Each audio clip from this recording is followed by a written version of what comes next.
Assalamualaikum warahmatullahi wabarakatuh. Ketemu lagi dengan Rangemark, kantor konsultan haki terdaftar resmi di DJKI. Kami memiliki kantor pusat di kota Jakarta Selatan dan memiliki kantor cabang di kota Padang. Rangemark.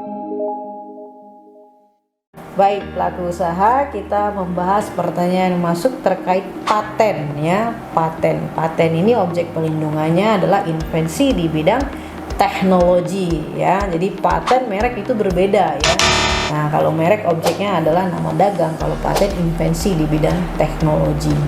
Oke, baik, pertanyaan ini kita bacakan. Bagaimana langkah-langkah untuk mengajukan paten bagi suatu penemuan atau suatu invensi? Nah, ini pertanyaannya menarik ya bagi pelaku usaha yang sedang melakukan riset and development ya, untuk efektif dan efisien terhadap proses ataupun metode ataupun sistem di dalam bisnisnya ya, kemudian menemukan suatu teknologi yang dapat mengefisiensikan ya, mengefektifkan. Nah, ini bisa masuk ke dalam paten ya, invensi di bidang teknologi. Nah, bagaimana caranya atau langkah-langkahnya ya agar suatu penemuan itu bisa dipatenkan? Nah, maka pertama adalah tahap pra-pendaftaran. Jadi di kita itu pembagi 3 ya untuk memudahkannya ya, apakah invensi atau penemuan itu untuk dipatenkan itu seperti apa. Yang pertama tahap pra-pendaftaran ya, yang kedua tahap pendaftaran, yang ketiga adalah pasca pendaftaran. Nah, apa saja tahapan itu?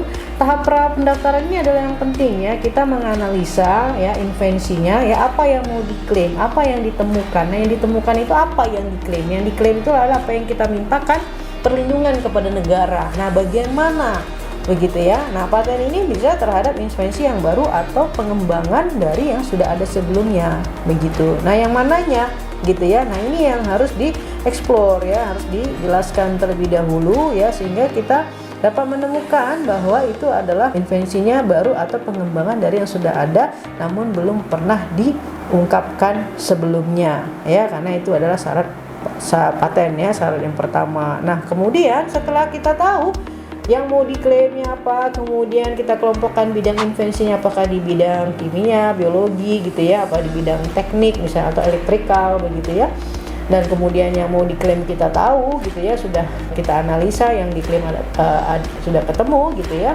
Kemudian kita lakukan pengumpulan apakah dia masuk ke dalam paten sederhana atau paten biasa ya, atau paten ya, bahasa undang-undang patennya. Nah, bedanya apa? Di paten sederhana tuh klaimnya hanya satu, klaim mandirinya ya. Kalau di paten itu klaim mandirinya lebih dari satu. Nah, tentu ini kita lihat dari apa yang mau diklaim. Nah, selanjutnya sudah dapat ya yang mau diklaim, kemudian bidang patennya kita sudah tahu ya kan. Selanjutnya kita lakukan apa? Penelusuran paten ya, untuk mengetahui apakah paten atau invensi yang mau kita daftarkan ini sudah pernah diungkapkan lebih dulu atau belum begitu ya, karena unsur baru paten itu harus diketahui dulu apakah sudah ada prior artnya ya atau belum begitu. Nah, ini pengecekan dilakukan tidak hanya di laman pangkalan data kekayaan intelektual tapi juga secara internasional ya, baik itu di WIPO Global Paten ya, di Patenscope, penelusuran di Eropa, paten di Eropa ya, atau di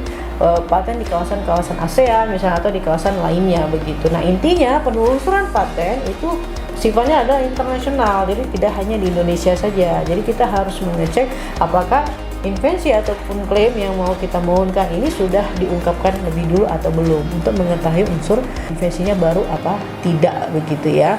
Nah, selanjutnya jika ditemukan dokumen pembanding, silakan dianalisa ya dokumen pembanding dengan yang mau kita patenkan klaim kita. Nah, jika berbeda dan tidak ada kesamaan gitu ya, nah yang kita ungkapkan adalah benar baru atau pengembangan dari yang sudah ada sebelumnya yang belum diungkapkan, nah itu artinya paten yang kita ajukan berpotensi untuk didaftar begitu. Nah, selanjutnya baru kita lakukan pembuatan draft deskripsi paten ya, dari mulai judul, bidang teknik invensi, latar belakang invensi ya, kemudian singkat, gambar kayak lengkap ya, kemudian klaim dan abstrak. Nah, paling penting adalah untuk memudahkan pembuatan deskripsi paten ya, sebaiknya gambarnya dulu disiapkan ya, gambar tekniknya. Kalau misalnya dia berupa proses, maka disiapkan alur prosesnya dari mulai pertama tahap 1 sampai dengan selesai gitu ya. Contoh misalnya patennya adalah paten metode gitu ya. Nah, maka itu harus dibuatkan alur flowchartnya ya, dari mulai startingnya kemudian sampai selesai metodenya seperti apa ya.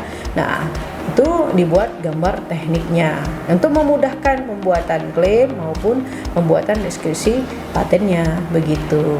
Nah, selanjutnya disiapkan dokumen persyaratan administratif. Apa itu? Formulir permohonan paten ya, legalitas dan identitas dari si pemohon paten, kemudian inventornya ya, data inventornya. Inventor di sini harus perorangan ya, baik dia WNI atau WNA. Kalau dia WNI maka KTP, kalau dia WNA maka paspornya ya. Kemudian disiapkan juga surat pernyataan kepemilikan invensi dan surat pernyataan pengalihan ya, surat pengalihan invensi dari si inventor kepada si pemohon atau pemegang patennya ya. Selanjutnya sudah disiapkan, baru kita lakukan proses pendaftaran. Jadi tadi pra pendaftaran, kemudian masuk ke pendaftaran dengan mengakses ya, mengajukan permohonan, membayar biaya PNBP pendaftaran dan pemeriksaan substantifnya ya. Nah, jangan lupa di sini sudah dipilih ya, apakah kita paten atau paten sederhana ya, karena biaya PNBP-nya berbeda antara paten dan paten sederhana.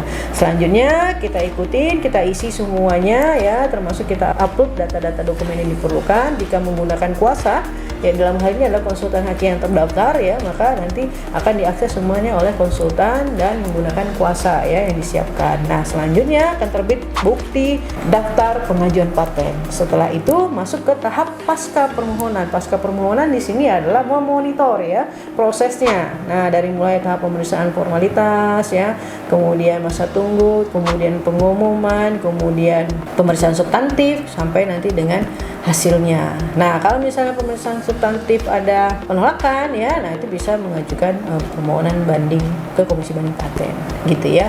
Nah, itu adalah tahap pasca permohonan. Nah, jika sudah di-granted maka terbit sertifikat patennya. Nah, sertifikat paten terbit itu biasanya disertai dengan biaya pemeliharaan tahunannya yang harus disetorkan ya. Nah, di situ tertulis berapa biaya yang harus dibayarkan dan berapa tahun begitu.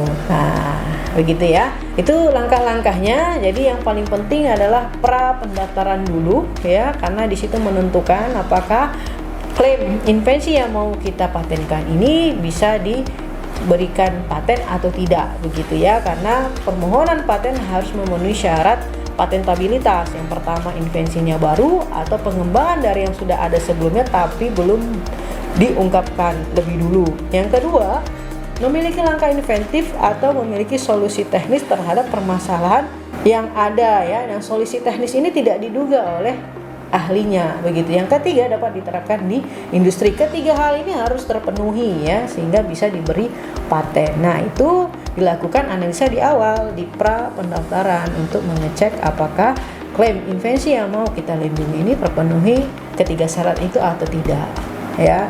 Nah, terkait invensi itu baru apa tidak ya, atau belum pernah diungkapkan sebelumnya, itu dilakukan penelusuran paten ya. Penelusuran paten di Indonesia maupun di internasional ya, baik itu bisa dicek di Patenscope atau di PDKI ya, atau di website pencarian paten ya gitu ya. Jadi harus dilakukan pengecekan meskipun tidak ditampil di Indonesia, tapi kalau sudah diungkapkan maka itu sudah tidak baru begitu ya. Nah, oleh karenanya untuk menentukan klaim invensi kita baru atau tidak dilihat dari klaim ya, dilihat dari klaim gitu. Nah, klaimnya ini apakah sudah diungkapkan lebih dulu atau tidak begitu. Demikian, semoga ini bermanfaat. Assalamualaikum warahmatullahi wabarakatuh.